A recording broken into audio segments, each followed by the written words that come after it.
Hi guys, welcome to another session on second order differential equations.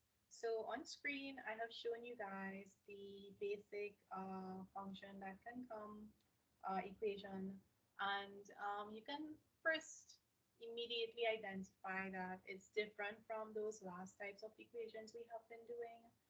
For example, over here, you can see that it's no longer equal to 0. And remember, I was telling you guys, when it's equal to 0, it's homogeneous. And when that right-hand side has some value that's not 0, it's called a non-homogeneous. And these types of equations all possess a general solution of a special form. It's actually a two-part process. So your general solution contains something called a complementary function. So this is your complementary function. And over here, PI stands for something called your particular integral. So in order to find the general solution for a question of this form, where you have your right-hand side being some sort of function, it's a two-part process. You need to find your complementary function first, which involves your auxiliary equation, your basic form. Pretty much your complementary function is simply the solution to your left-hand side of your equation if it were equal to 0. And your particular integral is the solution where your equation is now finally being equal to a function. So this will be a bit new for you this session. So let's get into an example and see how we can actually apply this.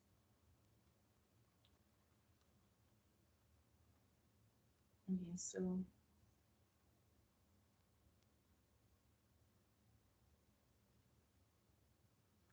let's just say we were asked to solve the following differential equation.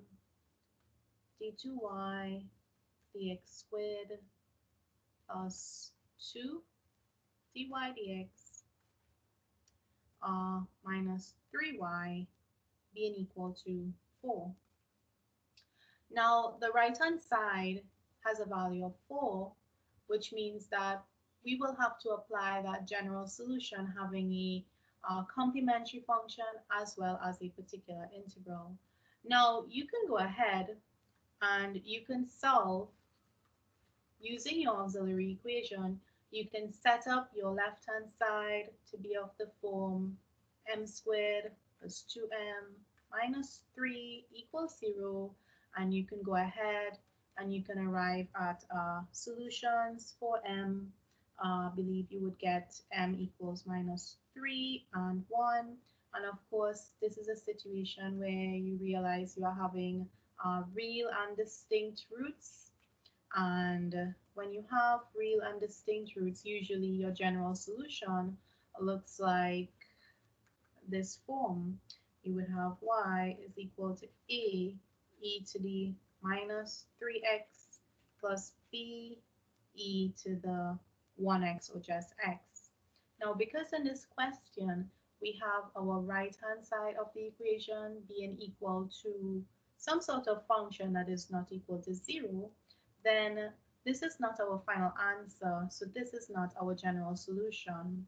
What we will call this is our complementary function as we work our way towards getting the complete answer. So what we need to find is our particular integral. Now for this question, our particular integral, when it's being compared to functions of the form polynomial functions such as constants or any functions, let me write on screen what I mean. If your right-hand side of the equation is a basic polynomial, say of the nature a constant plus a constant by x plus a constant by x squared plus, and you can increase any form variation of this being present on your right-hand side has a particular integral that matches the highest power that you are given in your polynomial. For example, in this question, we have only a constant. So therefore, our particular integral would take the form y is equal to, let's just say, lambda. You can't use y is equal to a because a has already been used as a constant. So you want to vary the um, letters you're using. Now, please take note that after you identify your particular integral, you must understand the purpose of creating a particular integral. And it's because we essentially want to solve for values of lambda. So how we can do this is, after we have set our particular integral y as being equal to lambda, we can go ahead and we can differentiate it the first time, taking note that lambda is a constant, so the first differential of a constant would be 0. And also, if we were to differentiate a second time, the differential of 0 is simply 0. We can use these three values and we can substitute them straight into our original equation. Substituting will give us 0 plus 2 by 0 minus 3 by y is equal to 4. This implies that, sorry, this is lambda, because y is lambda. There we go.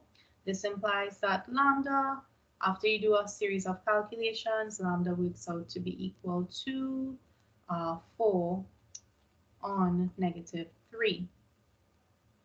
So therefore, we have found that our particular integral is given by y is equal to lambda, which is negative 4 on 3. Our general solution, our final answer to this question, is found by simply adding our complementary function to our particular integral, and adding those two will give us, our complementary function was given by ae to the minus 3x plus be to the x.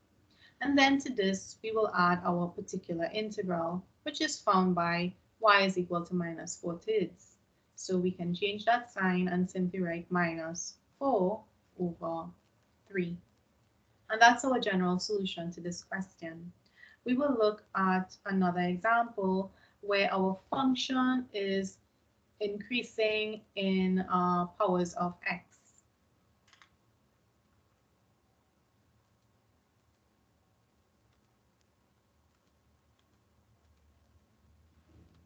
So starting back at the top and looking at another example here, we are now being asked to solve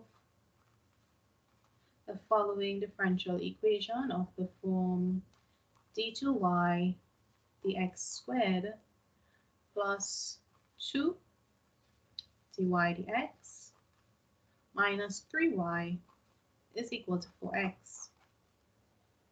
So upon first observation, we can identify it is definitely a second order differential equation because we have that highest derivative being raised to the power of 2. We can also identify that this equation is non-homogeneous because our function on the right-hand side is definitely not equal to 0. So for this question, our general solution will entail a combination of a complementary function plus a particular integral for the function on our right-hand side. Let's work on our complementary function. Now, our complementary function starts by getting our auxiliary equation. So our auxiliary equation is given by m squared plus 2m minus 3 equals 0. And upon doing some simple calculations, you'd find that you have values of m being equal to -3 and m being equal to 1. Now, you have to remember that because we have a non-homogeneous equation, we can't simply write that our general solution is equal to some form of solution based on where we have our right-hand side being equal to 0.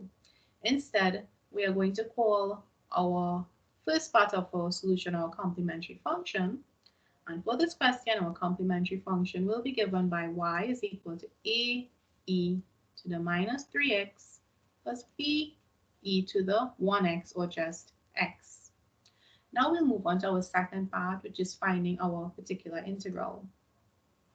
Now our particular integral is based on what we have on our right-hand side.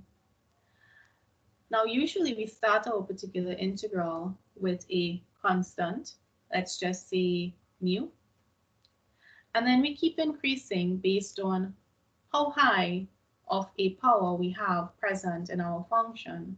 I can see that we only have a term in x, so I'm going to increase my particular integral to lambda x.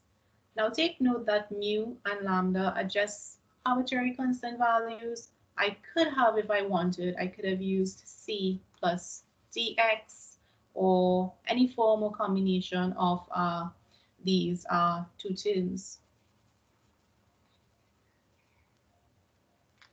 Once you have your particular integral, you need to understand what's the purpose of the particular integral, and our intention is actually to solve for values of mu and lambda. And we will do this by differentiating twice so that we can have values of d2y dx squared and dy dx to substitute and compare coefficients. So first of all, if we differentiate this with respect to x, remember the differential of a constant is 0, and the differential of something x is just that something, or the coefficient, and also d2y dx squared of a constant is simply 0. Substituting these three values into your original equation, if I can pull it up on screen here, our original equation was given by d2y dx squared. So substituting these values into our original equation, we will get 0 plus 2 by dy dx, which is given by lambda, minus 3 by y, which is given by mu, plus lambda x. And that is equal to 4x. So you are to substitute your values of y, dy dx, and d2y dx squared into your entire question. Once you have done this, it's just a matter of simplifying and equating the relevant coefficients to solve for values of lambda and x. So we are going to take our time on screen here and see how that's done. So simplifying here, we will get 2 lambda minus 3 mu minus 3 lambda x is equal to 4x. Now, when you have so many different constants present in the equation, you must be able to identify what are constants. Now, lambda and mu are all constants. So therefore, what we can do here is we can perform a series of equating certain coefficients. So equating or comparing rather. Let's compare coefficients and see what happens.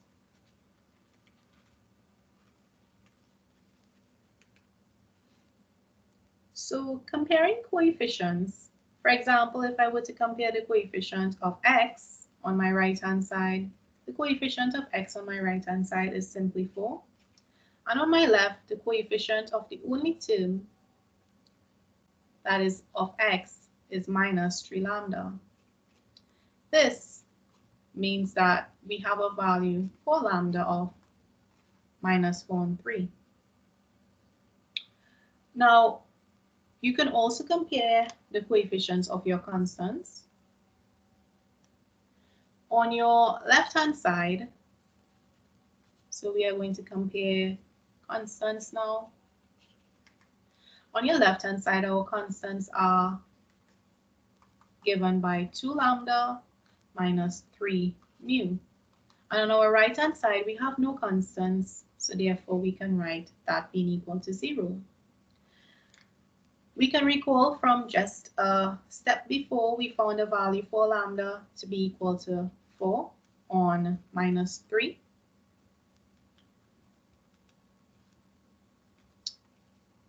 And hence, we can solve for mu.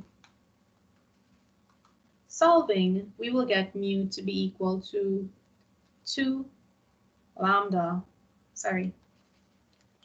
minus 8 on 9. Now, once we have our values for lambda and mu, we can put them right back into our particular integral. Remember from before, our particular integral was given by y is equal to mu plus lambda x. So therefore, our general solution to this question is given by complementary function plus the particular integral, where our complementary function